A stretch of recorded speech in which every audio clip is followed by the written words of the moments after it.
And aloha, GM Seth here. I also go by Seth R. Mitchell. And on this channel, we have live streams for our Pathfinder 2e actual plays, and soon coming a podcast based in this vast world that I've created, Mystimon Saga. But you might notice our YouTube channel, we only have seasons 8 through 10, through now 11 available. And we'll be starting our podcast. I don't know. I don't know where we're going to be starting that. So, knowing that some might be intimidated to start watching our live streams or start listening through the to the podcast without knowing anything of what happened beforehand, because this campaign is based on a long running campaign, very long running campaign that started back in 2014, and now we're starting season 12 soon. That gives you an idea of just how long this has been going on. So in this video, we're going to be going over the main plot points and such. We're going to be recapping the previous seasons, seasons 7 through to 10, and that will serve as a primer and get you up to speed. And without further ado, I'm actually joined by a few friends today. I'm actually joined today by Binary and L, and very special guest. I finally managed to drag this guy out of retirement. Bifrost. Everyone, give it up for Bifrost. We found him hiding in the Amazon. Well, just some echoey memory core of Bifrost, most likely. He specifically told us not to take him back to Seth because he'd force him back into this, but here we are! Thank you. I'm glad at least somebody heard me when I was protesting the entire way back. Oh, I heard you. I just didn't listen. So these three are here with me today because we're actually going to make this not just a monologue of me talking. That'll probably get very boring very quickly. This is going to be more of a discussion. Did no one tell Seth? Of me talking, I think. Did no one tell Seth we were all here just to listen to a monologue? Yeah, that's what I was told. I was told it was going to be a monologue of me talking and everyone would listen to me. That's the only reason we were able to carry you back despite your protests from the Amazon. I feel kind of let down now. Anyways, so what is Mystimon Saga? Some might be asking. First off, just what is Mystimon Saga? Well, let's tackle that question first. Mystimon Saga is a high fantasy world in which people of all kinds and various races live alongside mystical creatures with magical powers called Mystimon. And people can imprint these Mystimon and call them to their aid and call upon the raw magical energy that flows throughout all things called Mystia. It's an epic tale that spans many ages and focuses on the drama of characters' lives, their exploration of the world around them, and the political intrigue that entails. If you want to learn more about this huge world I've created, you can check us out at world.mystimonsaga.com. So, without further ado, I'm going to start with giving a brief summary of events that happened in Season 7 prior to Bifrost joining us. Binary and L joined us late in Season 10, but I'm sure they'll have input on things that came in that preceded them. Do jokes count as input? Yes. Cool, then I'll have input, probably. And I'll also have a kitten doing strange things. They're strange things to me. I'm sure they make sense to her. So first of all, season 7 didn't exactly happen how I expected it would. For obvious reasons, because season 7 took place in 2020. I'm not going to go into anything further from there. But season 7 started out with the party being part of this circus called Goodbeard's Grand Show. And the once proud and beloved circus ringmaster Thorn Goodbeard was murdered just before the show was due to start. And he was murdered in his own tent, too. There was trace amounts of magic detected on his body and everything. And there were bites from creatures that were later identified as being from Dalamanders. Dalamanders are these viper Mystimon from the deep. The deep is this vast subterranean cave system. And there was also a cut wound on his chest, which was made after his death. And the party thought that the Dalamanders were either being controlled in some way or brought to Rockshar, where all of this took place. Rockshar is this small town in southern Almana. Despite the murder and other setbacks, the party decided, you know what, the show needs to go on anyway, so let's do what we can. But they managed to please the crowd. For example, one of the party members got stage fright, and there was a rope that was sabotaged. And there was also they also found that Nigans chewed through the ropes. Nigans are these weasel creatures. But there was also one of the performers, Jogunda, wasn't eating anything and just wanted to rest. And one of the so there was a lot that happened there. But in the midst of investigating the murder itself, they discovered that the leader of the Wayfinder Society, Crystal Dawn, was here at the circus, and she had brought along Kwoi. Kwoi, Tree Watcher, is this adorable flower girl druid who loves to hand out flowers to everyone she meets. She is arguably adorable. I say arguably because there are other people who have other opinions on her. I digress. But Kwoi ended up going missing. Crystal couldn't find Kwoi anywhere, and they found her under a wagon, and they managed to convince her to come out by saying that they were there to help, and they decided that it was quite possible that Kwoi had actually witnessed Goodbeard's murder, and it turned out that she actually had. And she was terrified because the person she saw was very familiar to her. And then in the next session after that, Kane Harbinger, an investigator, a detective, showed up, and Kane said that that Goodbeard's horrible murder matched the MO of 3 other ritualistic murders that he had investigated in Kalrun. So there's a reason for this. And through a lot of investigation, it turned out that the man that Kwoi had seen was a man who was dressed in this circus ringleader's uniform with a top hat, holding a cane, with a scar over his eye. And it was a man that Kwoi recognized very much. She called him the Bad Man, but he, of course, goes by a different name now. But they didn't know what his name was for a good long time. And the party ended up chasing the man in the top hat, as they were calling him, and they ended up chasing him to this pyramid temple that sat further into this part of the Almanan continent called Zalamba. Zalamba is itself a entire country, and from there they eventually were started meeting with the tribal leaders of the Sabertooth that live in Zalamba, and that's where we get into where Bifrost came in. Bifrost, you came in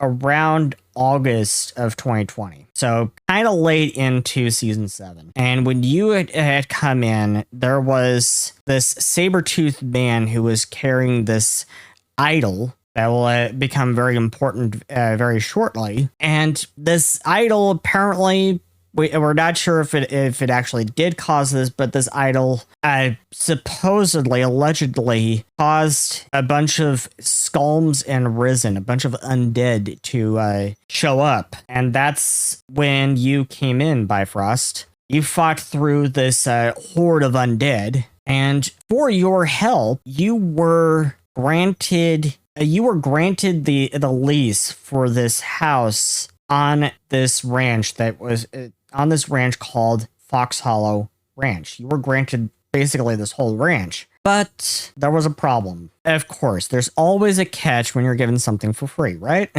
Well, I don't think it was totally free, right? I mean, we did have to fight a little bit, although I think I came in just after the deeding of the ranch. So yes. So you were granted the deed for this ranch, for Fox Hollow Ranch, but you had to first handle an issue because everyone around Zalamba said that house is haunted. And when you stepped into that house, you awakened the dark forces within. So take it away, Bifrost.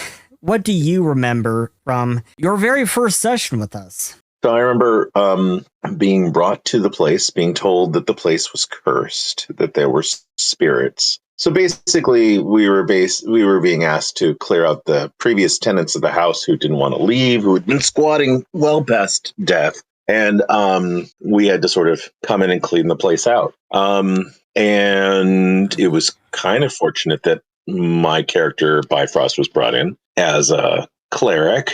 I was very eager to explore and discover and to hopefully clear things out. What god were you a cleric of? I was an automaton cleric of the god Niven, which is really a throwback to very early in the series, because the automatons, especially the branch that I came from, were recreated by Niven before Niven ascended to godhead. So I was sort of worshiping the person who literally made me, by the maker, as it were. Quite fitting. Yeah. And very eager to do this. I had my own reasons for not only worshiping Niven, but for wanting to sort of explore this whole barrier between life and death as a character anyway, because I wasn't 100% certain that I was alive. And that made it much more difficult to think about whether or not death was a barrier that I could bridge. And those people with a little bit of knowledge of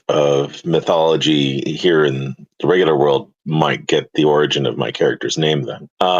But we came in to explore the ranch, and we got into the ranch without a lot of trouble. And the ranch was gorgeous. I hope you're still using the ranch. It is absolutely a wonderful place for a large group of people to congregate in and work. They're still there. They're still there. We observed a number of oddities about the way things grew about the location, but nothing that we could really piece together quite right away. And then when we got inside, we discovered, as was the pattern we would see many a time again in the next few seasons, that the place was definitely haunted. Spirits all over the place. It got quite bad on the second floor.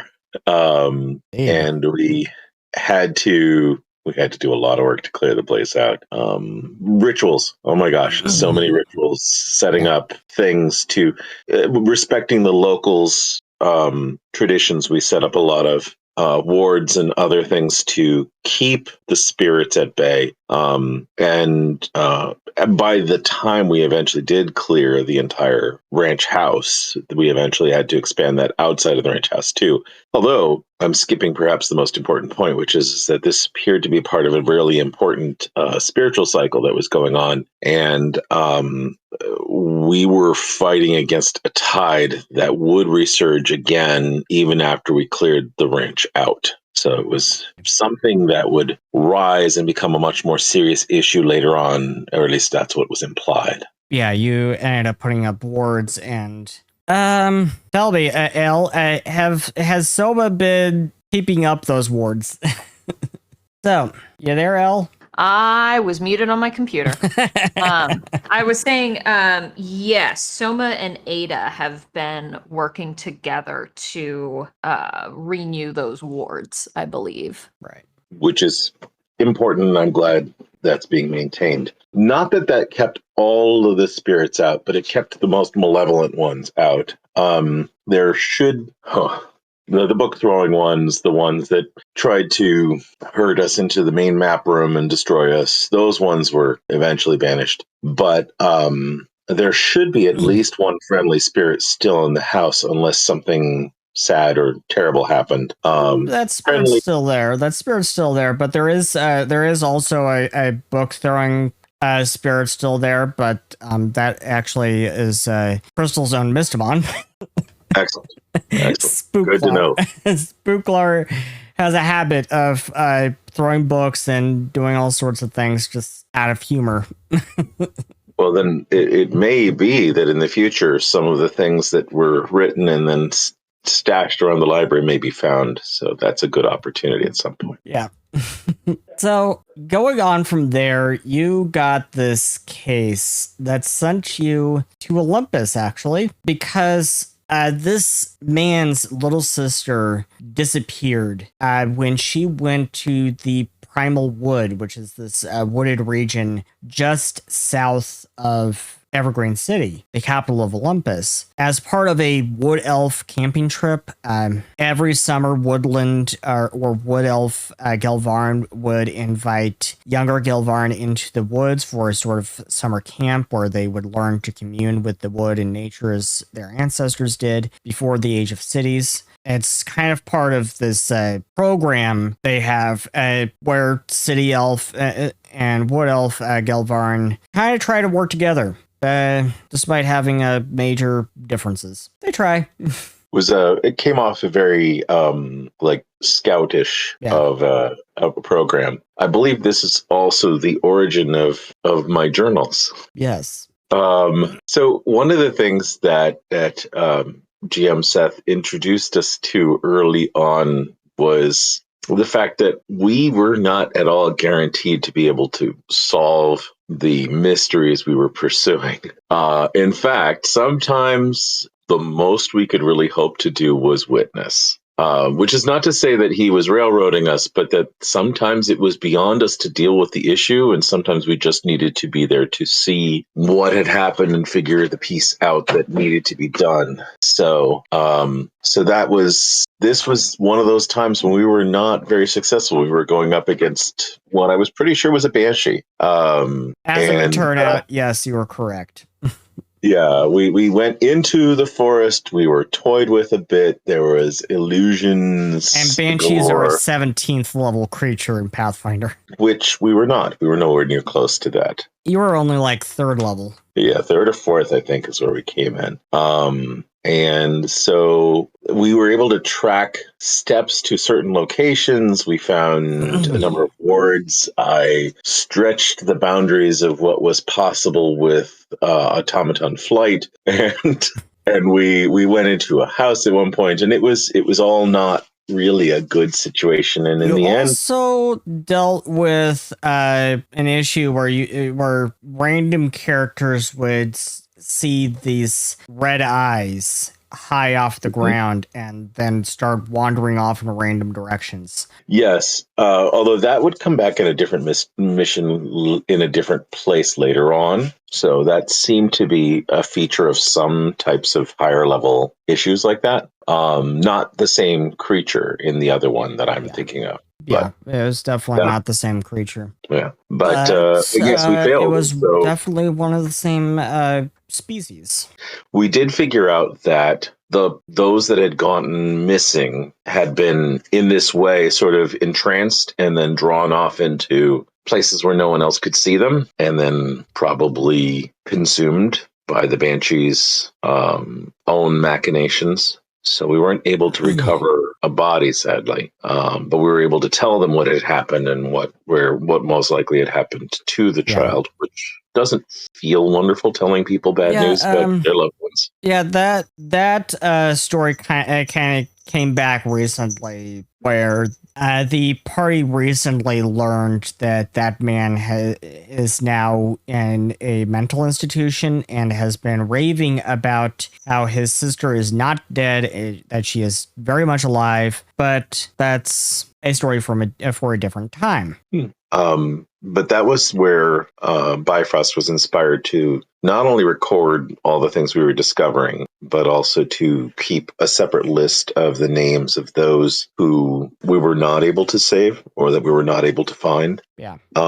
Because the desire was that they were not forgotten. And so it's funny because this litany became kind of depressing for some of the other players along the seasons that Bifrost was there, because I would pull out that list every once in a while and remember them in a vocal fashion sometimes, and sometimes just share. Not because I was trying to be morbid, but because for Bifrost it was very important to remember those people, their existence, that they mattered. Yeah, there was another missing persons case that came up shortly right after that, called Missing in North Point, where you investigated this young boy that had gone missing in North Point Woods in Atlantia. And I'm not sure, did you end up actually finding that boy? We found a couple of entrances to the to deep realms, and we tracked some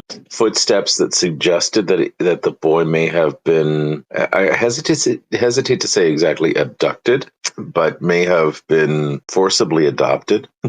I wasn't certain 100% that it was for food. It may have been that one of the somewhat less wild denizens of the area had found the child and felt the child needed caring for.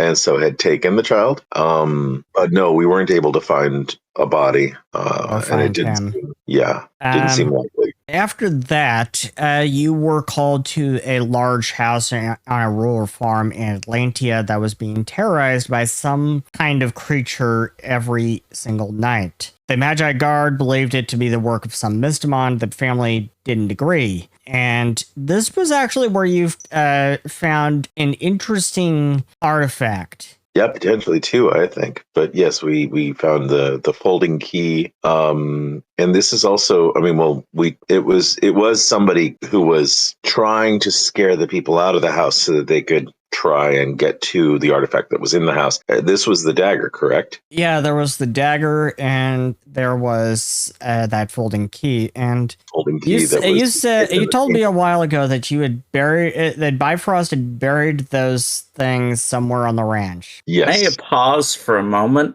Sure. Y'all had a straight up Scooby-Doo villain. Oh, it was.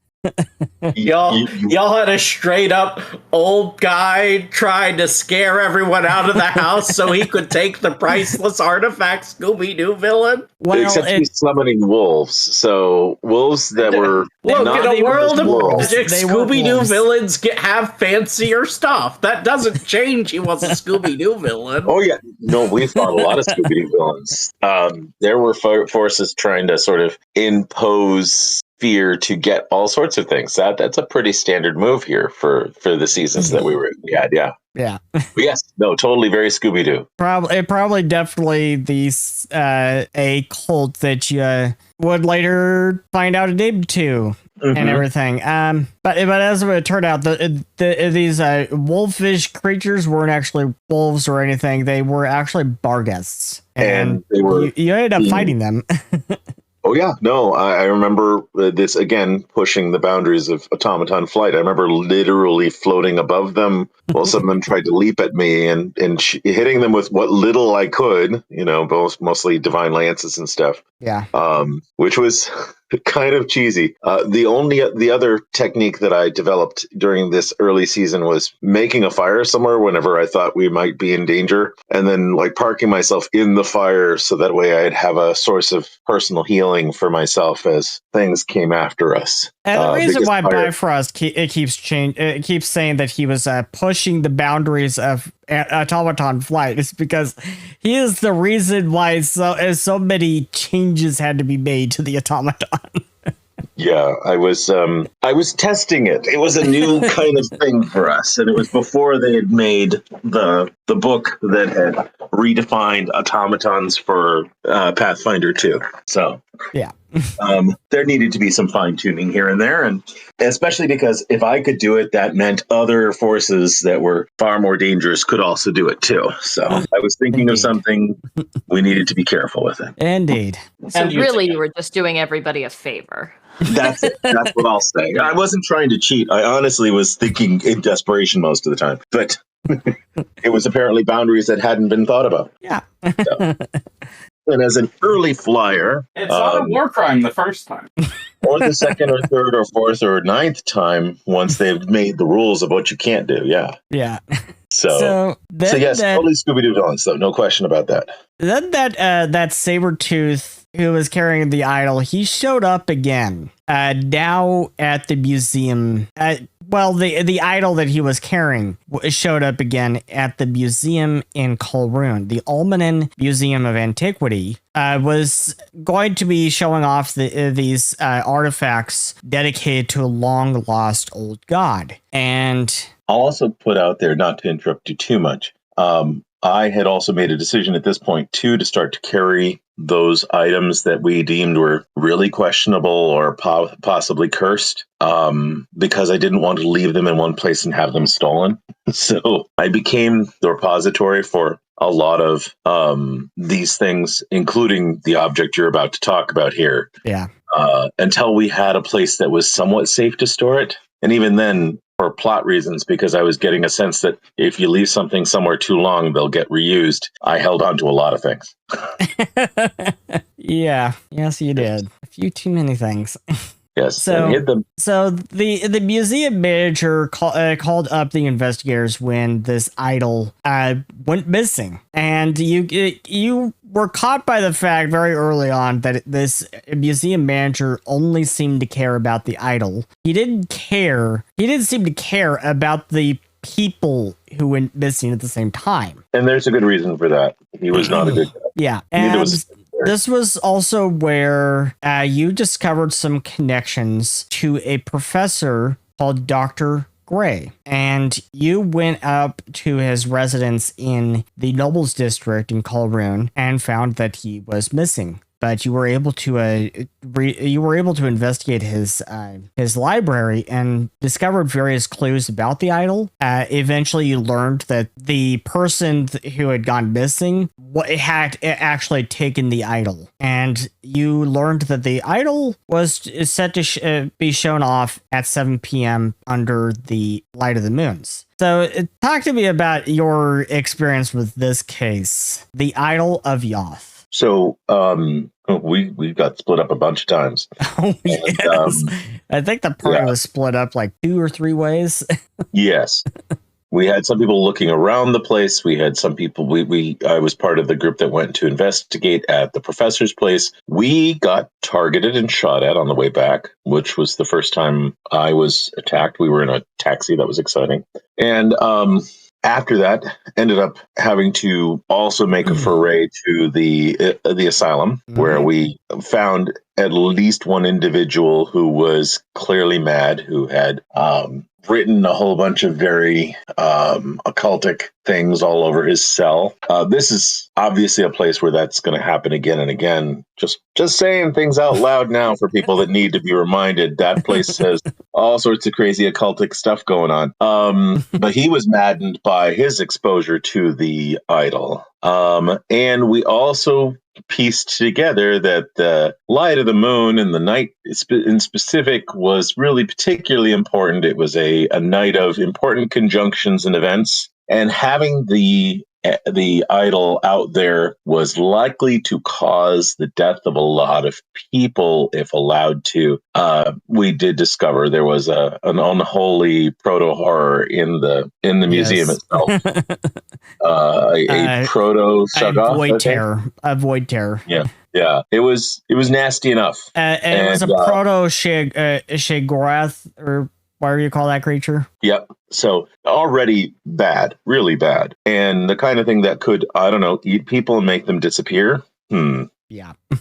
And not only did the guy running the event pretty much know this was going on, he was trying to lure it with the statuette and the moonlight, I guess, in hopes of trying to control it. But he also had at least one of the staff members on his side in this one too, because she was also very eager to sort of like betray and backstab us whenever she got the chance to as well.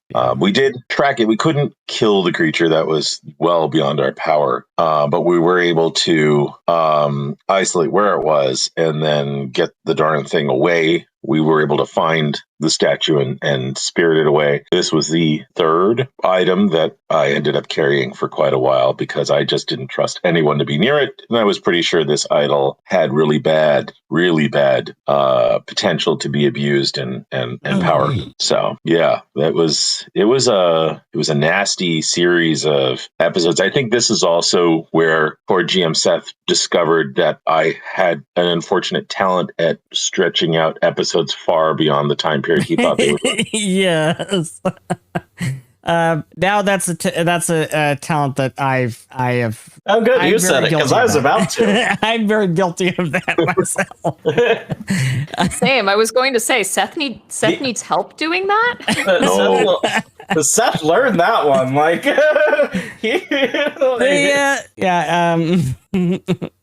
later episodes aren't really episodes anymore. They're arcs.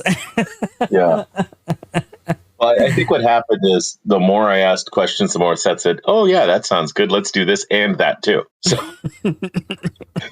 that, and I was overly cautious. He had done a very good job of scaring me into believing that we could fail everything and that we could basically get everyone killed if we didn't do it right. So I think I became a lot more paranoid at that point. Yeah, and at the end of that episode, you had an interesting encounter with the man and the top hat. Yes, yes. I don't know how much you want to say now. Yeah, you learned very early on, right there, just how creepy this guy is. Yeah, and this was the beginning of the other part of Bifrost's long-term pet project, which was trying to figure out what his ultimate goal was and trying to convince him in some way or another that maybe there was a way to do that didn't involve destroying everyone and, giving the world over to monsters that would ravage it to its very atoms. Indeed. Didn't succeed in that one. Yeah. But yeah, he's still doing it, so it doesn't seem like it. That's also where I learned to mispronounce his name on purpose, which is why I haven't said his name yet. No, you didn't know his name until much later on. Yeah. Well, there are layers of that. Yeah. You told us out of character before you told us in character his name. But yes, he was a man in a very theatrical outfit. He had a tremendous hatred of anything that wasn't human. And honestly, I felt like that was an affectation more than a real character trait. I almost felt like he did that just as a way to try and throw people off, which was funny because then he didn't treat me near as bad as he treated every other demi-human in the party or anyone else we met for that matter, because I wasn't even a person. So in that way, I didn't even deserve the disrespect he gave to other people. So it kind of shows the dichotomy of this man. Yeah. Well, again, I think there were layers that we pieced together as things went along that made me feel like there were certain things that were fundamentally a part of his personality and some things that were affectations that I feel like he put on or took off. That could also be a matter of the sanity that he was struggling with. Yeah, as Binary and L have now pieced together themselves, there was definitely a lot more there. Yeah. You've heard of Layers of Fear, now get ready for the hit sequel, Layers of Cloud! Starring yours truly, Zolgoth! Yes, he was an interesting, in my horrible pronunciation of him, Solgoth, which always, I always picture, guy who's got like sort of the soul and the goth thing going on at the same time. Works well for me. But that was my way to sort of bring humor to a character who was fundamentally very dark. Yes. So, and he made it very clear that he had every intention of continuing to push these types of cataclysmic events when possible, and that we had no power to stop him, although we did periodically sort of halt parts of his plans. Yeah. As we'll see, see here, you did manage to you did manage to throw a wrench into his plans, if he indeed has plans. That seems to be a bit of a mystery. Mm-hmm. Don't try and play coy with us like we don't know. He's got plans. So, you then had a case involving who you would discover was Waveform, the Dragon Lord of Water, and Opua, in the Quartica Islands, and you helped a little girl who was caring for Waveform, and you struck up a bit of a friendship with Waveform. Kind of want to get through things kind of quickly here. Fair enough. So the next episode after that, you encountered, I think this was the first time you encountered a red-haired witch. Mm-hmm. The episode was called Witch's Curse. An enemy at that point, yeah. And in Witch's Curse, you were investigating, you had traveled to Emerald Port to investigate the disappearance or something involving a man who had a love for music, who had been acting very strange. He lived in Emerald Port and had been for the last week calling his friend in the Quartica Islands, telling her he was seeing shadows and all these other strange things. And then she had been trying to call him nonstop for 3 days and never received an answer. And she grew deeply worried for her friend. She called the Magi Guard, asked them to do a welfare check just to check that he was okay. And they found his house locked up, got no response to knocks. They say that they did not have cause to break down the door and check inside, but she had heard that he had also not been showing up for work. And so she turned to you guys as her last resort and requested that you go into Emerald Port and search for him. She just wanted to know what had happened to him and that he was okay. And we did end up breaking down the door and going inside. Yes, you did. Almost and, at the place. I believe a few other things too. Yes. Well, it was he was dead, unfortunately. Yes, you found that he was dead, and you found that the place was haunted by a shadow, which hadn't been there before. That's how we eventually found the red-haired witch. She admitted that she had actually invested the haunt in the place. Yes. Yeah, we were able to track her. I ended up having a conversation with her. Again, the misguided sense that somehow you could find a rational reason for people to do things like this. Yeah. She was the person who first clued us in that there was an active group of people, not just one, but multiple people who were working against us. This was where we had the first hints of the cult of Cthulhu working. Otherwise known as the Scions of the Void. Yes. And she was an admitted member who was working in tandem with Sulgoth and others to try and bring about. Well, as it would turn out, she was doing things for her own reasons. Oh yeah, that would come. She wasn't specifically working for him. She was working with him only when it was convenient for her. Mm-hmm. And it was clear that she was an independent agent. Yeah, from him. Yeah, she was definitely very, very independent. And the curse that was on that guy somehow passed to you. Yes, and we were cursed from that point on. Yeah. Hopefully you guys have gotten rid of that curse. Oh. In some ways they have, in some ways they haven't. Well, depending on what the curse does, I don't think we've come across it. However, we do have a gobbler and party member that's been chosen by the Yellow King, so we've got separate issues. Yes. Yeah, that's the King in Yellow. Season 11 stuff. Yeah, I will say, listening to this, I kind of feel like every mistake you guys made, yes, we perfected. It did not. I think, unfortunately, sometimes, I had hoped that certain things would get into the journal, but some of those things may be in there, just things we found and things we discovered and mistakes we made. We certainly haven't stopped breaking down doors or walls. Or setting houses on fire.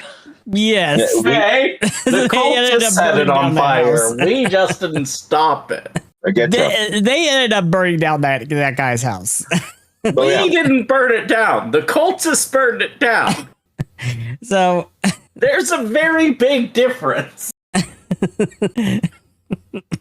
So you then had information like he's the Magi Guard. You then had a case in Sapphire Port. And before or after, I think around this time is when we first came across certain very special items, including one that was near and dear to my heart, very near to my heart because I built it into my frame, which was the Bag of Nakos. The Bag of Nakos. The Bag of Nakos turned into a meme, basically.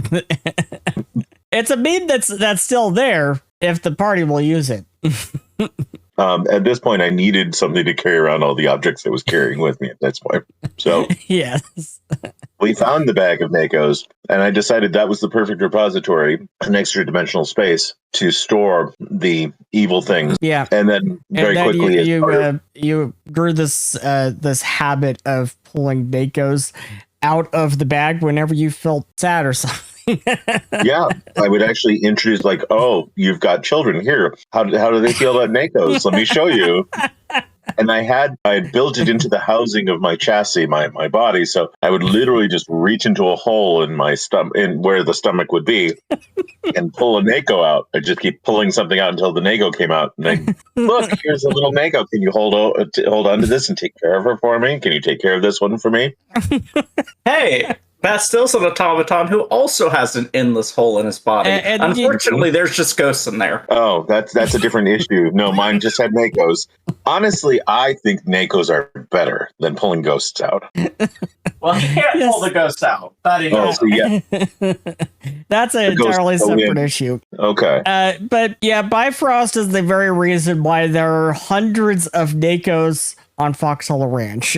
Mm-hmm. And then later Bitors showed up on the ranch. This herd of Bitors showed up on the ranch, and you've been taking care of them. They didn't come out of my stomach though. Yeah, they wandered on the ranch of their own volition. They came out of their parents' stomachs. I had nothing to do with it. That's an interesting That you'll go on record saying. Yes, I can't. I wasn't there when the parents created the Vitor. I just know that's how they happen. Parents, I am sorry for Bifrost inadvertently giving your kids the bird and the bees talk. I'm sure the Vitor loved each other very much. I'm sure they did too. Yeah. Unfortunately, the Dake was also bred. Yes. But that's the nature of NACOs when they're well taken care of, and that was important. Spay and neuter your pets, people. Indeed. You do not see in the Discord here where I have placed the image that I so love of cats being herded through a nice open ranch space. So that is how I wish and picture the ranch to be this day. Yes. It Very kind of is that way. Kind of. Yeah. Especially with the Goblerans. Yeah, there you go. Our Goblerans should be good caretakers for that. When we're not searching for stuff you hid.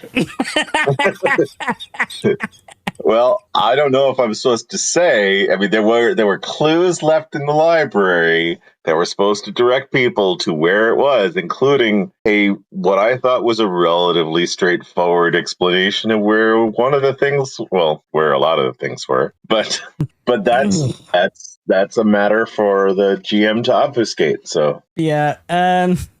So moving on, you investigated a case that was called the Demon House. That also ended very poorly. yes, but I remembered the NACOs because that was one of the things I was trying to use to distract the children before I realized the children were central to the plot. Yeah. I'd hoped they weren't. That was very grim. Yeah, it was definitely a very grim case. That case involved a family in Sapphire Port, and the 3 kids in the family were being thrown against walls and being beaten. Very grim.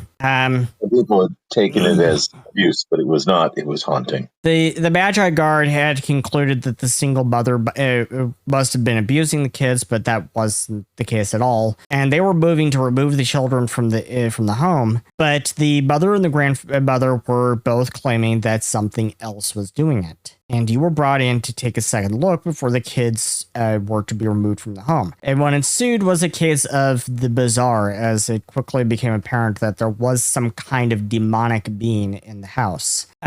So what happened to that house is that house has now been demolished, and you are not sure if the demon is now gone. It's not very clear whether the demon is actually gone. Yes, that's not surprising, unfortunately. But this was also another case where the man in the top hat, aka Zolgoth, was seen. Yeah, Yeah, and it may he has well a have habit been- of showing up at the least opportune times. What? Yeah, It's opportune for him. it was. It's that's the opportune thing. for him, not for you. I feel like he was, again, this may have been a planted situation rather than just somehow a random and otherwise meaning group of people happened to run across a random haunting for some reason. This felt more like he was signing things after the fact. Yeah. So then you dealt with a case that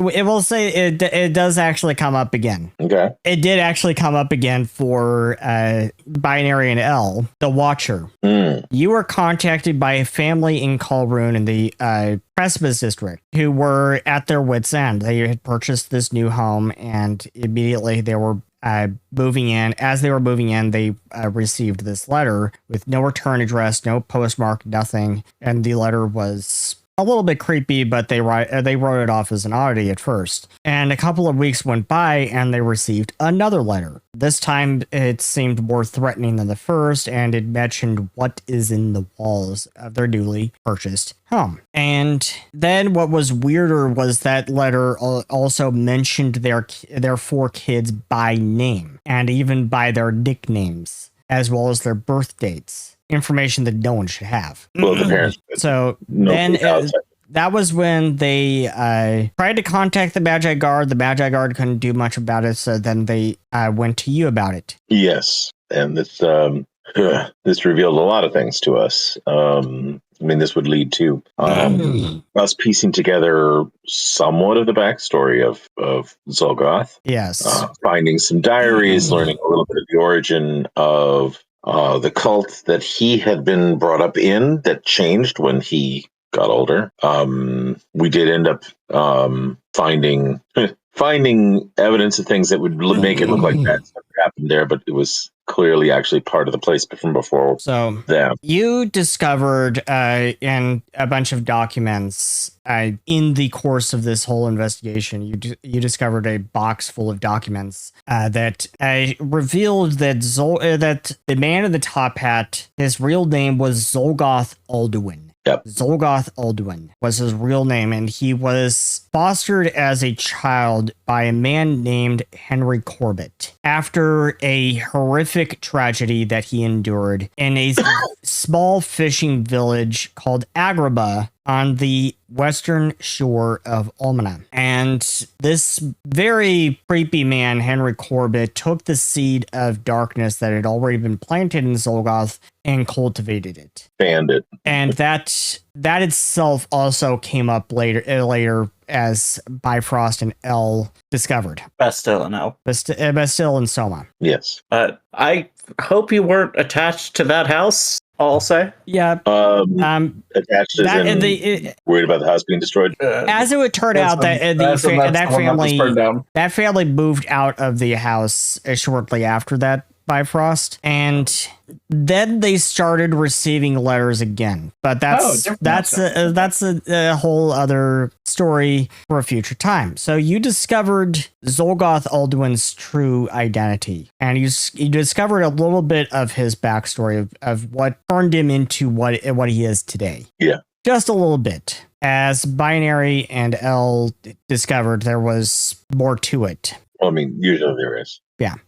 And then you took on a case from a woman named Violet Icebreaker and traveled to a region of Olympus on the in the southern end of Olympus called the Shadowwood. And the Shadowwood is a very mysterious region that is said to be haunted and cursed. We were forbidden from going there, I recall. Yeah, you weren't supposed to go there, but you went there anyways. Yeah, although honestly, I would have been interested in taking a little less time and getting permission, but it didn't seem like that was going to go very far, and we had some impetuous members. Yes. We went to weird places in that trip. Yeah, you had one very impetuous member, to say the least. Yes. And you discovered that, some people should have gotten malaria vaccines before they went to a swampy region where transquitos are known to fly around. Yeah, that's part of the problem of not asking questions and finding out things beforehand. Yeah. Also, I didn't realize you entirely know that the Shadowwood is a swampy region. Yeah, kind of surprised, honestly, that I was actually potentially susceptible as well. Yeah. Yeah, you dealt with a bit of that yourself, and there was actually one of the party members. One of the party members actually ended up in the hospital. Mm-hmm. Yep. So, but yeah, that was we got in, made contact with a powerful supernatural force that was there, and then we're told basically that we needed to leave. But we actually made contact, and I feel like that was actually meaningful. Yeah, it was. We observed, we recorded, we got out without creating too big of a stink. I think we were just kicked out or told not to come back or something. Yeah. So then we had a play test session for, I forget what I think it was the Secrets of Magic playtest. We had an inventor, and we had no. This was the Star on the Shore. Oh, okay. The Star on the Shore, where there had been many missing persons cases going on lately in Emerald Port. Actually, I think I changed that to Sapphire Port. I digress. Okay. And no, Emerald Port, yeah. And a party was sent there. They discovered a cephalopod creature, a parasitic cephalopod creature called a Lyra. Yes. Really, honestly, just a preceded hint for something that happened later on. Yeah. We had to see that. I don't know if I was fully a part of that group at that time, too. I think that if it was the first playtest, I don't know that I was part of. I think it was part of the second and third. Yeah, according to this, actually, it wasn't really a playtest, so I remembered it wrong. So at the end, there was a hurricane that blew past Emerald Port. Yes. Blew through Emerald Port, and you dealt with a lot of the Lyras. Although we discovered basically that there's a certain sort of life cycle to how that invests in people and what it does to them. Yeah. Yes. And it was bad. Yeah, if you want to learn more about Lyras, you can find the Mystiary page on our site. Lyras are an interesting Mystimon. There's some debate as to whether they are even Mystimon at all. But I digress. Then and we would discover later on it would get much worse. It could be a lot worse. Yeah. Than what we dealt with there. Yeah. Then came a case called Death Ranch. In recent years, there are a number of Baitor ranches across the world that had been reporting these bizarre mutilations of their Baitors, but none more so than Olhavio Ranch in eastern Atlantia, which had been coined the Death Ranch because of the sheer number of the reports there. And now the owners of this ranch were getting fed up with the situation, and they called you guys in to investigate it. And what do you remember about this case? Well, I mean, this was the chupacabra moment here, where we found slaughtered Baitor that wouldn't decay. They didn't have any of the bacteria that would cause the body to break down. They literally would just lie there freshly dead for like a long period of time because they had been so completely sterilized that nothing would actually cause them to break down naturally. This is the beginning of the very fearsome series of UFO sightings we would have. Yeah. And that would come back to the ranch to haunt us later on too. And the possibility that somehow we could, especially the automatons, could be taken over. They had to knock me almost completely out to get me free of control. And that was scary and disturbing. I was ready to die. I was ready to die. I was really certain that I would be killed off. Yeah. Fine for me, as long as it didn't kill other people off too, because Bifrost was very invested in helping other people. Yes. We were able to track the strange light to identify that there was a connection of sorts, but we didn't know what was causing it. It did seem as though the light that we were dealing with wasn't necessarily the source of the event. It might have been a projection rather than the actual object. Again, very UFO-ish, but more like if somehow the UFO might be somewhere far away, but somehow could project an image of itself to here. It was very interesting. Yeah. And this would show up, as I said, at the ranch in a later episode too. Yeah. And it became a feature that we would see a couple of times. Mm-hmm. So then you were called into a case in Lake Near, and it also located in Atlantia, where there had been many reports of supernatural, such as sightings of a mysterious lady of the lake and a massive number of accidents in the area. But little town of Nor, nearby to the lake, had become a hotbed of its own supernatural activity. You were brought in to discover what supernatural forces had permeated the lake and why they have now spread to Nor. And as you investigated, you found that the lake was certainly a place of curiosity that you would want to investigate later, but the activity in Nor was something separate entirely. You discovered that it wasn't exactly supernatural. Yes. Talk to me about that. This one I am a little vague on. I recall looking around a lot, but figuring out that a lot of the markers we were looking for were not present. Yeah. And we've gotten pretty good at breaking down how to look for supernatural stuff by this point. And we didn't have any of the hallmarks of that. Yeah. What you found there was that this was actually caused by a Mystimon called Devilera. It is a terrifying creature that appears to people as that which they fear the most. Yeah, we were being played with, and no divine powers seemed to have any impact because it wasn't an evil thing. It wasn't. Yeah, it's like a Mystimon. It's just a natural creature. Yeah. Some can argue that it's evil, but it's a Mystimon just doing what it does. Here, I thought it'd be stealing spotted animals. Cruella de Vilra. An opportunity that was missed, I'm sure. I could have, unfortunately, been a source of many NACOs. Unfortunately, he says. Unfortunately.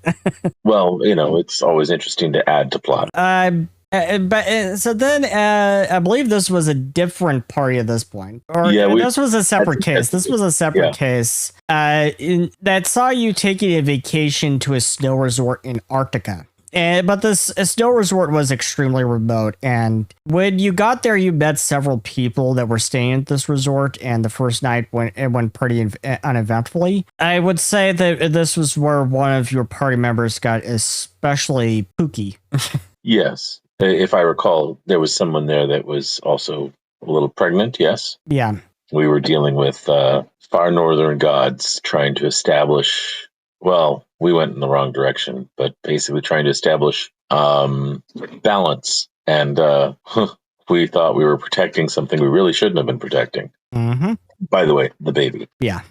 That's kind of one of those moral quandaries. The child had been wrong to begin with, basically. Mm-hmm. And a force of negation was sent to destroy it, but it was on a level well above us. And really, there was a chance. We could have tried to stop it, but had a good reason for what it was doing. And the person who was carrying the child had been a party of making sure that an evil thing was being brought into existence.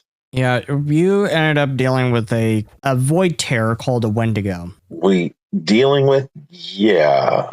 Negotiating and eventually allowing to do what it needed to do, I think was more appropriate. And it was definitely, it was a moral quandary of sorts, but it took figuring out what was going on. And fortunately, the Wendigo actually did some communication. That was not always a given with some of the forces we dealt with. So after that came a very, very pivotal moment in season 8. At the end of season 8, you were called in by Crystal Dawn, the leader of the Wayfinder Society, when she discovered that upon the night before this astral event called the convergence, which is this alignment of all of the planets in the solar system. Upon the night before the convergence, there was to be a gala happening in a secret location being attended by some of the most powerful noble families in Kalrun, and she suspected that Zolgoth would be there, and that this gala was a front for the Scions of the Void. And she managed to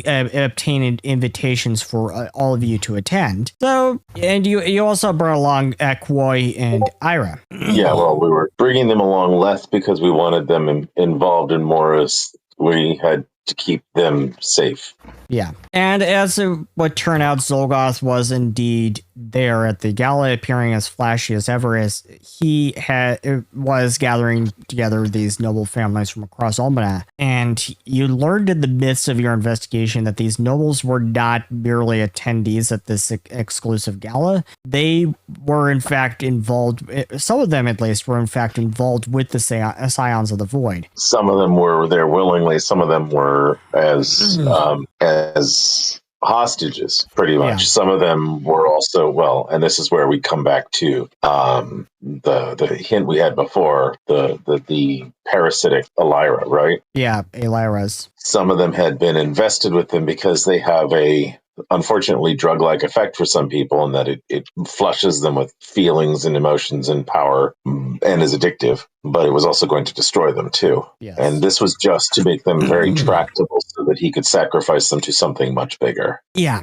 Something very, very, very, very big and very, very, very bad. And eventually, Zolgoth, being the creepy guy that he is, decided to play a game with you, telling you that somewhere in this big castle, a dear friend of yours was trapped, and if you could find him, you would win a prize. True, and that was also a way to try and distract us from being able to get more of his people away. Yes, this was definitely where his creepiness really played in. And we had more party members. We had guest members and people who hadn't been in a while. People from the original group were supposed to be part of that too.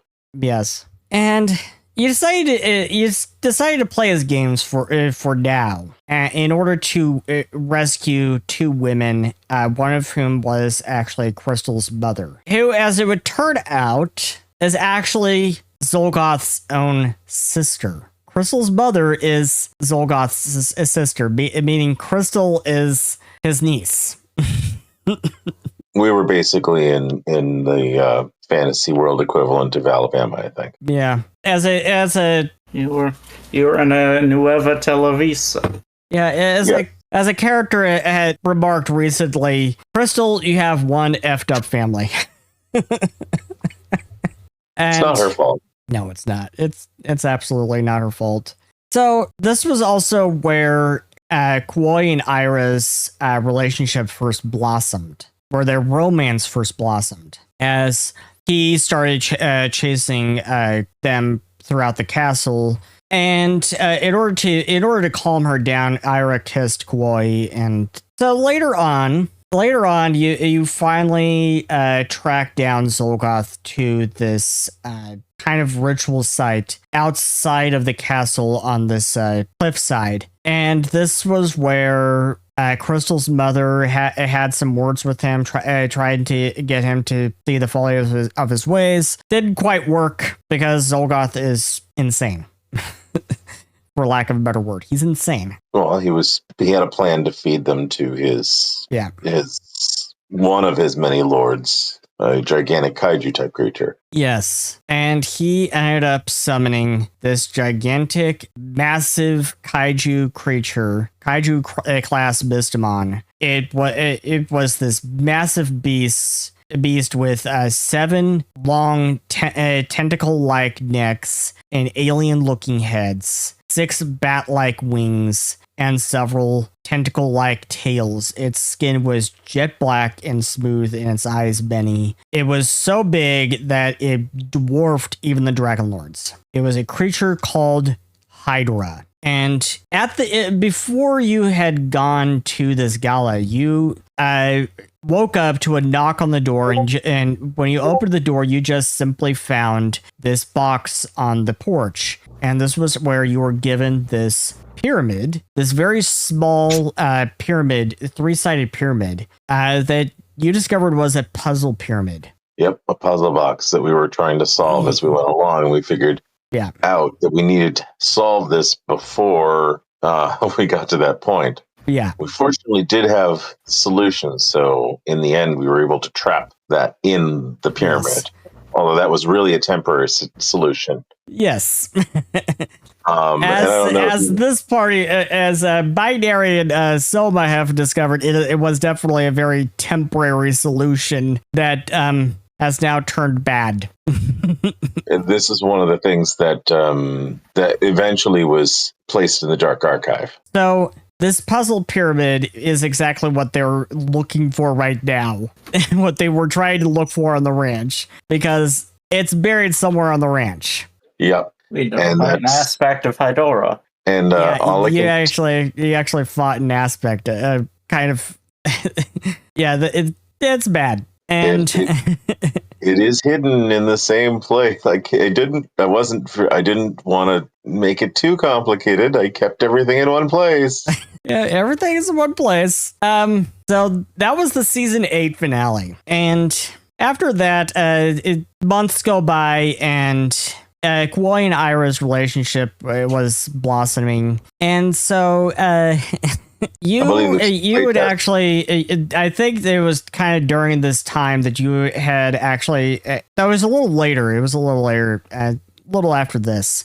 Yep. You so we came upon the next episode, Forbidden Love. And it was in this case, Crystal was showing you about the basement in the Wayfinder Tower. She had officially folded the Spirit Bureau, as it was called at that point, into the Wayfinder Society and renamed it the Hidden Archives. Yep. And she was showing you around the basement in the Wayfinder Tower, which she was giving you, where you would find these shelves of books and scrolls, filling cabinets and several desks. And as she was showing you a strange device in the center of the room, you heard screams coming from outside. And as Crystal immediately rushed up, because she heard Kwoi and Ira screaming, she rushed up the stairs, and as you followed her out there, you found a pair of Magi Guard officers arresting Kwoi and Ira. And Crystal was very aggressive with these officers, telling them to get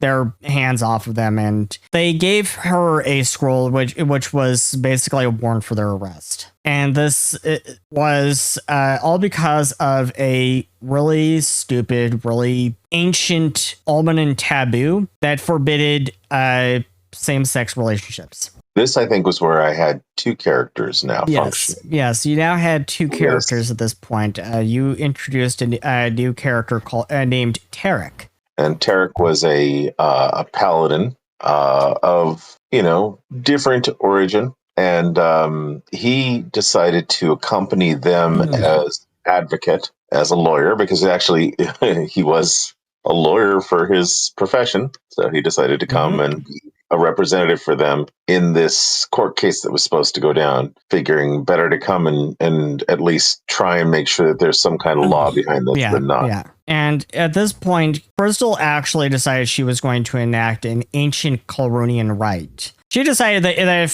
if the Pharaoh is going to use an ancient law, then she was going to enact an ancient Colrunian rite, whereby she would elect a champion to fight on their behalf in gladiatorial combat. Yep. And then she was basically using that as a ruse, because this would lure the Pharaoh and a handful of his guard out of the palace, so then you could actually infiltrate the palace. Well, where we discovered who pushed that process along. Yeah, you discovered Zolgoth had been apparently worming his way into the Pharaoh's good graces and whispering, so many madness into his ear and controlling him. Because he didn't want, well, first of all, he knew what both Ira and Kwoi were. Yeah. And was trying to get rid of them because they were actively working against the forces he was trying to bring into the world. Yeah. So this is where we get into an element that Soma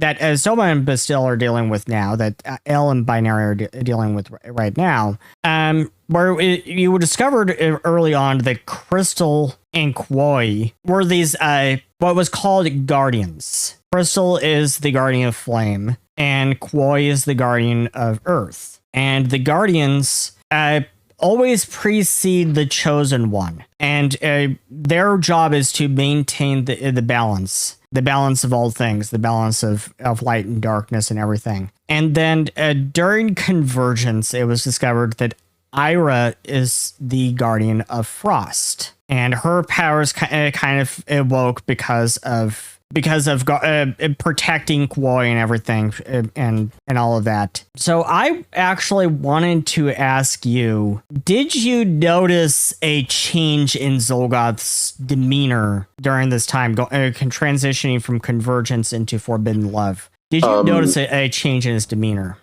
He was, well, first of all, he was more targeted and much more working towards a goal. This is why I agree that there is a goal behind him and that he's not just mad. I will also point out that we saw a connection not only between them and the elements and the world, but also with the Dragon Lords as well. And that seems they each seem to have a specific, unique bond. So, and the Dragon Lords are in opposition to the forces that Zolgoth and the Scions were trying to bring about, because we had rumors and evidence that they might even have been, running from. That's why Waveform was injured.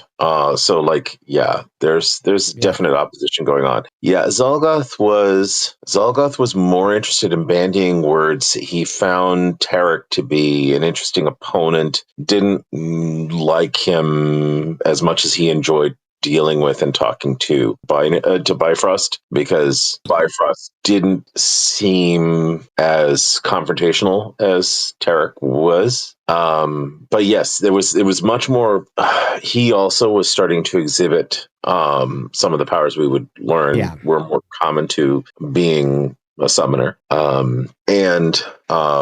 He was transitioning. He was changing. No question about that. I wondered if you had noticed that he was shaken after Convergence. He didn't expect us to have a solution, first of all, and he was unhappy with several developments. He was unhappy with several developments that happened that night. Well, seeing how powerful the Guardians could be as compared to the forces he was messing with, that didn't help him. It didn't help that he always had this goal of killing the Guardians, and this was where it kind of started to become hinted at what was really going on with the Guardians. Because first of all, Ira being revealed to be the Guardian of Frost really threw him for a loop. Because as it would turn out, he had killed what he thought was a Guardian of Frost years prior in 2724, a woman by the name of Helga Brynor, shortly before Ira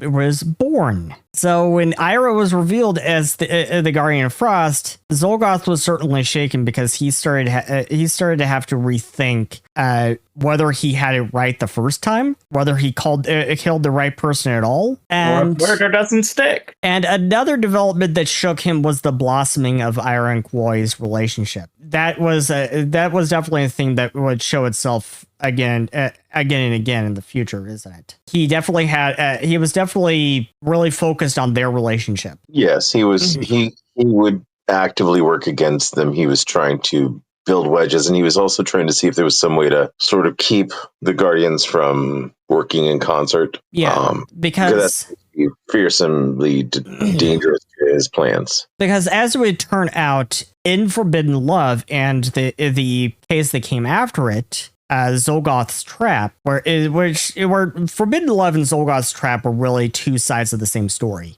with different parties. And as it would turn out, he could never actually touch Kwoi. He was always interested in Kwoi, but he could never touch her. And he learned that Kwoi was warded, and what that ward was, he could never figure out. But that ward was supposed to be broken. That ward was supposed to be broken on the night of the Convergence. And then that ward came back. I'm hinting at where the ward came from. That ward came back when Koi and Ira's relationship blossomed, and it then extended to Ira. He now can't touch Ira either. And this is why he was always focused on them, because he is smart. He may not seem like it, but he is smart. He knows the ancient and powerful magic of true love, which is the ultimate form of togetherness. So yes, he has tried a number of times to tear them apart. What was that? Ultra's going to teach him the power for togetherness with his fist to his face.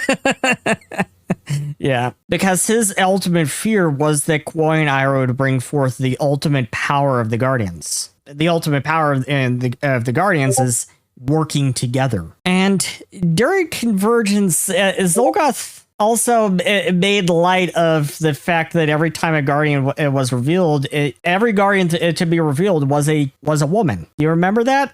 I do remember, but I never took it as being a set requirement. I think he was just trying to, again, marginalize by isolating or pointing out otherness. Yeah. In a sneak peek of season 12, it is discovered that Guardians of ages past have always been women. In fact, Soma, that tapestry that you found with Kyrene in the forbidden section of the Elven Library in the Championship Murders, only women were shown in the art depicting the Guardians. A hidden piece of lore about the Traveler / Chosen One is that the Traveler only trusted women. He never trusted men. He felt that men were too easily corrupted. So he only trusted the power to women. So talk a little more about Forbidden Love and Zolgoth's Trap. Well, that was it was the beginning of seeing sort of the political side of Calroon and that whole area. Yeah. Of Almana. Kyrene and Bifrost ended up, although it was Tarek who was doing a lot of the courtroom negotiation, that would lead to Kyrene and Bifrost collaborating more, and also ending up having like a number of heart-to-heart conversations over the length of that season, in fact, because of those events. And it humbled the Pharaoh for a short period of time, and eventually there was a little bit more. That's when this got resolved, and it was clear that he had been duped by Zolgoth into this move. That ended the trial, but then the Pharaoh decided that he needed to open up the political system a little more, to get other voices in, and so that's where Kyrene became more of a rising player in the political. Yeah, this is where the council elections were opened, and now Kyrene is running as a representative for Almana. The council, the Allied Nations Council, is like this Congress with representatives from each nation, from Highwind, Almana, Olympus, Atlantia, and the Cortica Islands, and maybe Arctica and Zalamba. And during this time, he also decided that Koi and Ira needed to move to Zalamba. They moved to Zalamba to live with you guys on Foxhall Ranch for the time being. Which was nice. It was nice having them around. Yeah. They were not the only people to join us on the ranch. We had the Goblurns there. We had the Bytor there. It was becoming quite busy. So they also would later join you on several cases, including the next case here that we'll talk about. There's actually a funny story attached to this one. A number of them, I imagine. Yeah, a number of them. So it was sometime after this, after Koi and Ira had moved on to the ranch with you guys. It's sometime after this that Koi's a gardener. You know, she loves to plant flowers everywhere. But even with her magical powers to grow flowers in places that they should be, like on top of people's heads sometimes, even with her powers, there was one patch of land on the ranch that she could not make anything grow at all. Entirely true, yes. Yeah. Yep. And we bring that up for a very specific reason. Yes. This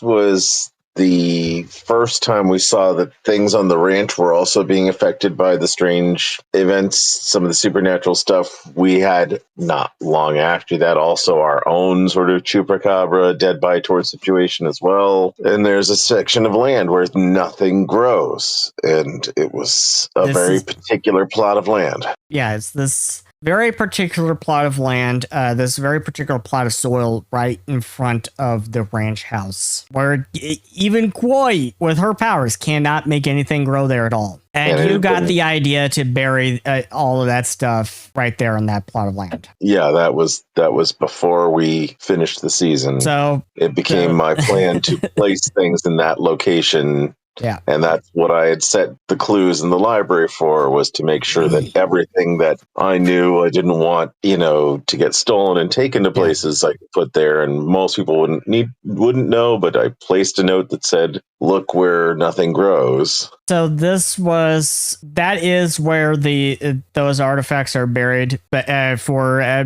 binary and L, that which you have been trying to find is buried there. And they have been under your nose the entire time. Admit, I'm a bit confused on how Bastille wouldn't have come across that with his meticulously digging everywhere. Yeah, sometimes you miss things, even when you're being meticulous. Sometimes you miss things. We've got a lot of land. There's a lot of land out there, and there's a lot of weird things in our land. About 511 acres. Yeah, but I feel like if we're not told that, in an area there's a dead patch of land, we have no way to even know to try and look there. This is the first I'm learning of a dead patch of land. Yeah. Yep. And it's not anywhere. It's not the 2 abandoned houses. It's not the... It's right in front of the ranch house. It's not the strange hatch that has the potential pathway into another universe. It's not any of the gigantic things we saw somewhere through the soil. Else, as they discovered somewhere else. Yeah, I hope you guys still have the ground penetrating radar device. Yeah, because we found all sorts of disturbing things underneath the ranch. Giant blimp things that might be eggs, could be all sorts of other horrible things under there. Yep. Yeah. I have to point this out, Bifrost. Yep. You burying that pyramid with Hydra inside, you actually single-handedly filled in a ton of plot holes that I had throughout the last several seasons. You single-handedly fill in several plot holes. All right, get on the stake. There are a number of things in that plot of land. They're all there. I didn't want to leave get them on in the stake. bag. We're burning you. Get on the stake. No, it's okay. I'm good.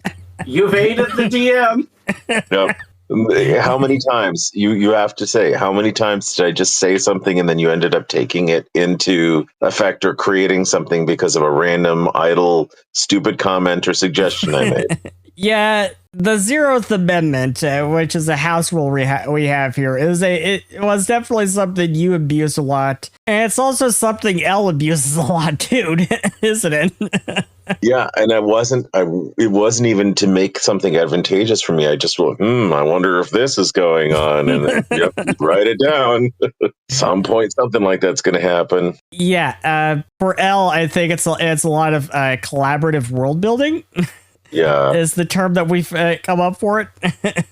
So yes, my recommendation is, I was trying to be cagey. I didn't know if you wanted me to say it right out, but yeah, that's where the stuff is buried. And there were notes. Who knows? Maybe one of those book throwing, Mystimon will throw the right book, and you'll find the note. Just to look in the place where nothing grows. Yeah, this next case did have a major plot point, a couple of major plot points, and also has a funny story behind what happened afterwards. So this case was called Cabin Terror. A boy had lost his father and decided to go up to the family cabin in the woods around the Cascade Mountains in Atlantia to spend a few days and reconnect with his late father. However, that was now 3 months ago at this time, and his mother was growing frantically. Frantically doing everything she could to find him, but she couldn't find him. So she called you guys in to go to the cabin and search for him. But before you could make it to the cabin, you decided to speak with people in the area, and you heard rumors of a glowing orb of light in the woods that it would lure people to their death. Or at least that was the story. You actually discovered with a lore check that creature they were describing is actually a ghost Mystimon named Ghostar. Yep. And you also, as you were stopping off at a tavern before making your way to the cabin, Koi and Ira went off by themselves for outside for a moment, and during this time, you were approached by the red-haired witch. And after a brief interlude with her, Koi and Ira came back inside, and just as Ira, upon seeing the red-haired witch, Ira stopped cold, and she muttered a single word: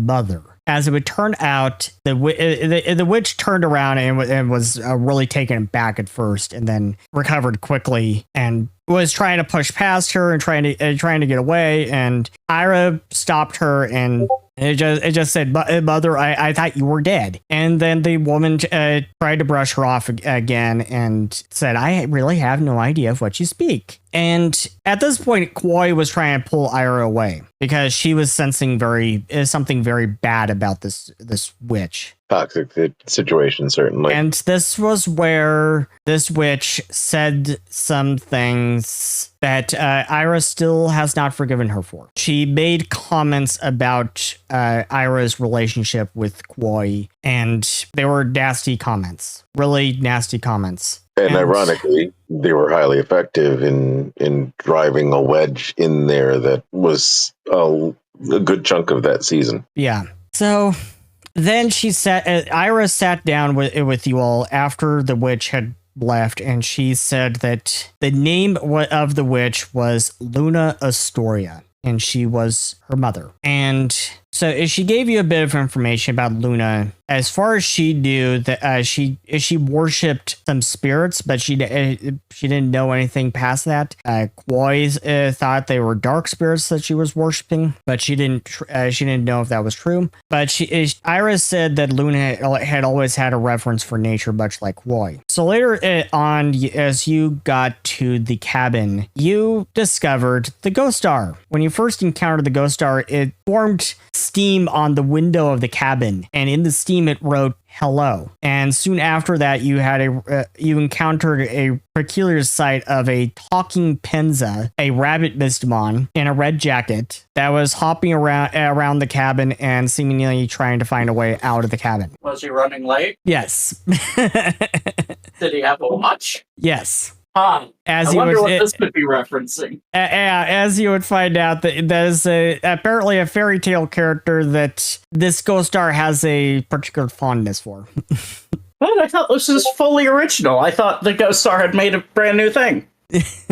So this ghost star writer helped you out with this case. You were then trapped in this cabin, terrorized by this creature outside. And talk to me about that, Bifrost. It was the Mothman. It was the Mothman terrorizing us. And what I do remember is we stayed inside. We did not go out. We did not interact with the Mothman. Actually, I think, ironically, the character that I had there at the time was actually able to briefly roll a successful intimidation against the Mothman. So it stayed outside and we stayed inside. We waited the night out. So, but I mean, that got us through the night at least to get the kid out. The funny story is that after that, when I made the application that we would be using for new players coming in, when I made that application, I decided to add on there a question that referenced cabin terror. I was like, I remember this.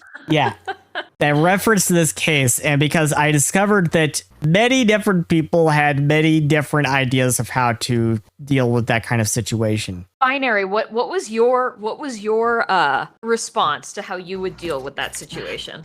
I genuinely don't remember this question. My memory is shot. Alas. What was the question? It was a question on the application form that was like, imagine you're in a cabin in the woods, it's winter, you're, hundreds of miles from civilization, And you're being terrorized by this creature. and you're being terrorized by some unknown force that's like, being scary outside. What would you do? I mean, I feel like it would have been something akin to definitely not going outside, because that's definitely not what you want to do when you're being terrorized by a creature. You don't go outside. You set up as many Home Alone kill contraptions as you can. I straight up think that was my response as well. Was like barricade all of the windows, barricade all of the doors, set up as many traps, and basically create some kind of like funnel so that there's really only one way to move through the house. And then make sure that I'm in a warm room with all of the food I need for the foreseeable future. Yeah. So after that case, you dealt with more stuff with the ranch, and then you dealt with a case where you found that there was a skull living in the walls of a house, and the skull it had a name. His name was Coco, and you just bring the skull with you back to the ranch. Yeah, no, we just adopted the skull. It was like, this is a cool you being. adopted him.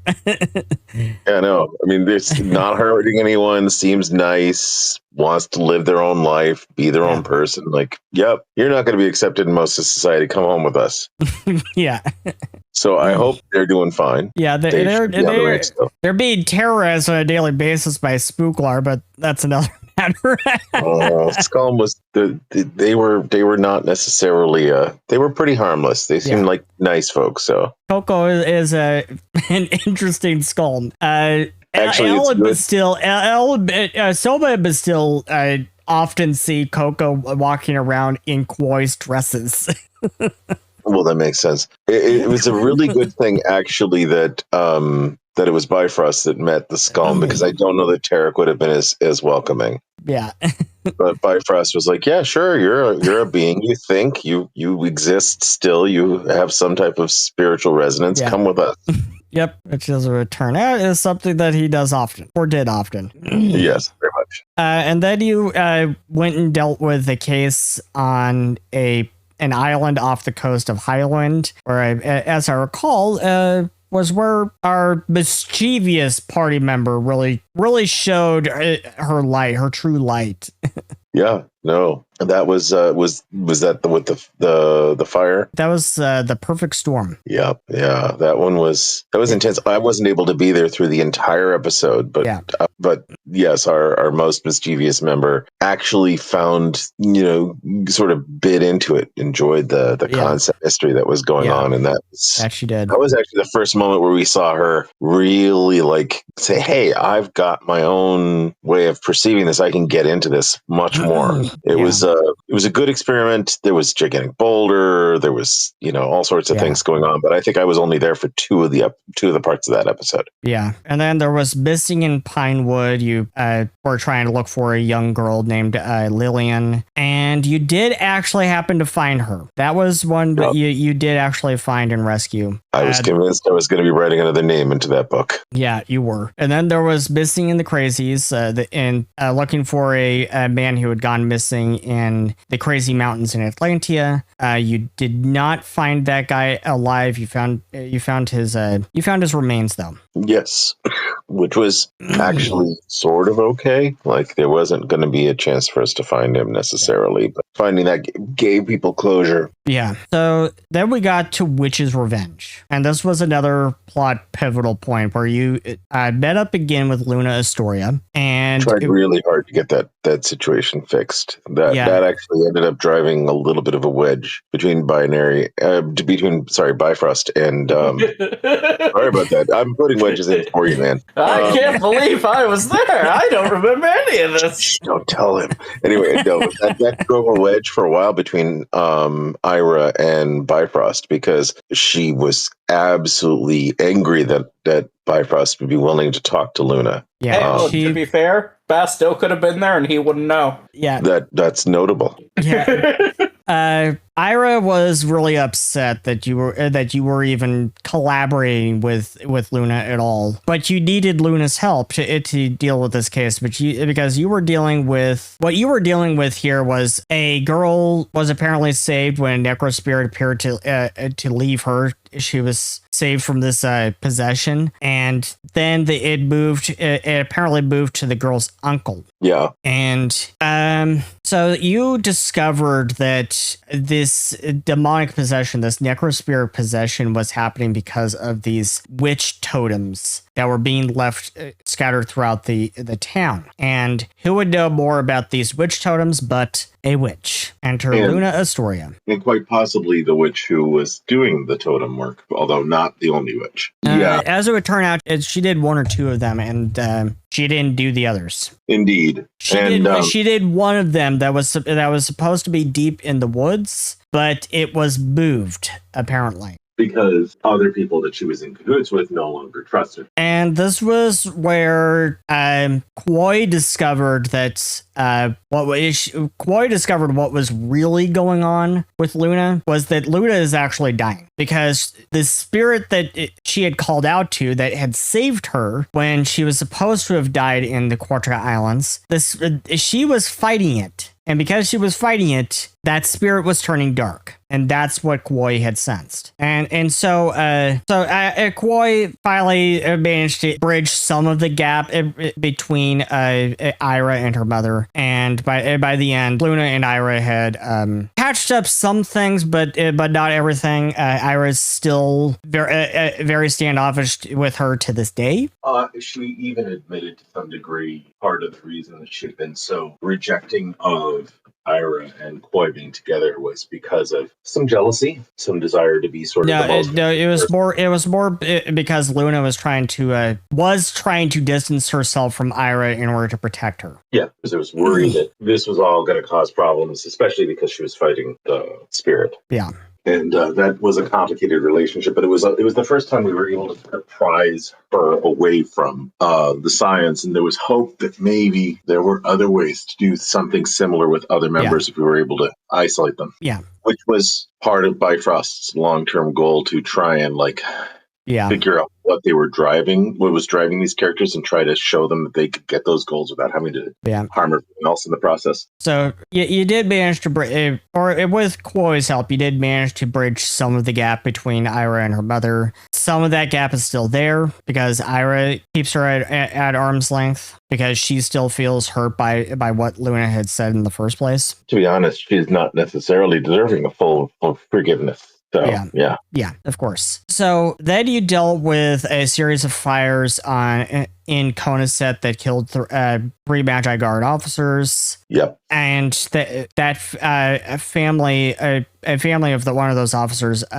moved out to Amity Island, and they were being haunted by some kind of strange force. Yeah, that was not a small force. And then after that, you decided to stay on Amity Island on vacation, but it didn't last long, as you were soon dealing with this string of Shiroshi attacks. Shiroshi is a great white shark, Mystimon, and you were dealing with a string of Shiroshi attacks on the island. Which was a fun feature. That was a fun case. Nothing supernatural about that. Just simply legitimate reasons for an uptick in the number of Shiroshi around. Yeah.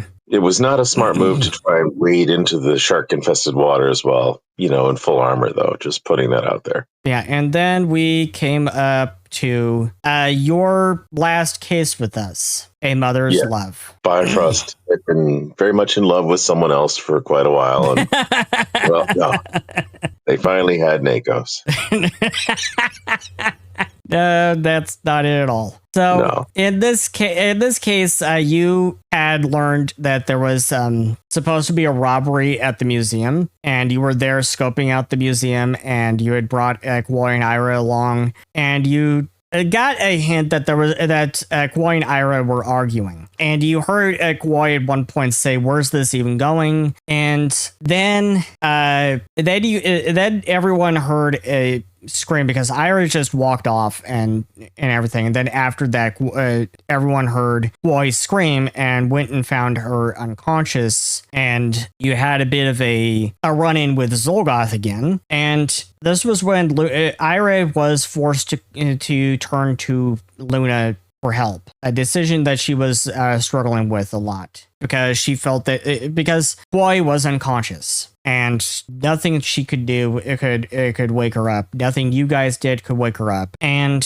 so she turned to Luna to help get Koi woken up and everything. And that was where Luna told you that this must be a curse that was placed on her by Zolgoth, and she sent you to Zolgoth's castle to go deal with him and find the focal point for the curse. And this was Bifrost's final episode with us. So Bifrost, talk about that. And then eventually, crawling through different places, escalating series of threats. Also, Zolgoth trying to sort of lure and lead us. He was doing some limited villain monologuing. Yeah.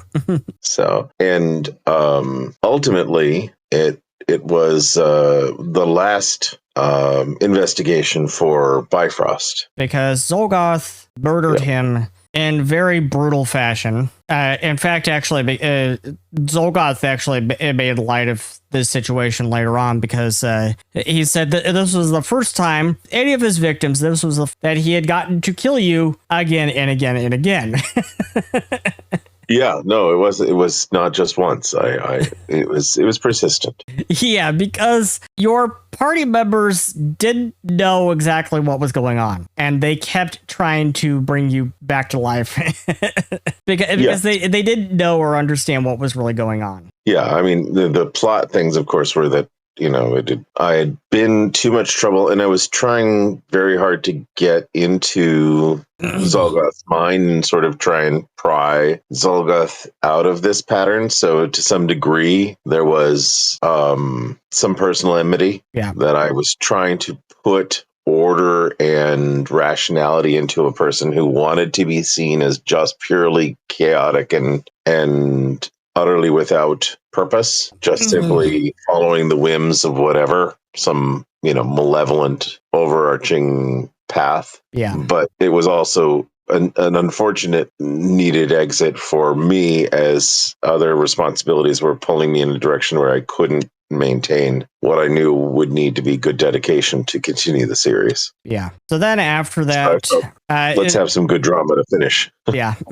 So then after that, Luna managed to help Ira kind of bridge the gap with Koi and fix that situation, because as it would turn out, there was one thing that Koi was really wanting Ira to say, and Ira was being reluctant on saying it. And that was those 3 words that a loved one always wants to hear. I have cheese.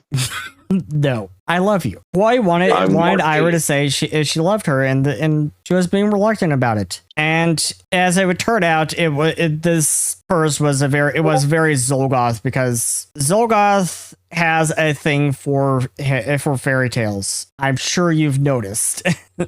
And Luna kind of knew from the start, it understood from the start that this was the most classic and most cliche curse of all, the true love kiss curse, where Koi would only awaken when Ira kissed her. Very cliche, but very Zolgoth. But Zolgoth wasn't done with his monologuing. It wasn't done teasing and everything, and they had more words with him. And then there was the kineticist play test, where Drone was going crazy and attacking people, attacking villages. That's a whole thing in and of itself. Except what was actually driving Drone to go crazy was this artifact called the Red Dragon Eye, which is actually one of 3 such artifacts. And Zolgoth stole the Red Dragon Eye at the end of that whole thing. And so then there was we had another What Lies Below case with more stuff with the ranch, and this kind of fed into as the party discovered, there is a time rift on the ranch. in those caves that you guys were very interested in, Bastille and Soma, there is a time rift in those caves, and the party found this time rift and ended up going back in time to a time when the ranch was occupied by another group who also was investigating supernatural things, and noticed that there was something off about a benefactor to the Wayfinder Society, a woman named Laurie Torwind. I think that name has come up again recently, hasn't it? Yes, but not recently. Kind of recently.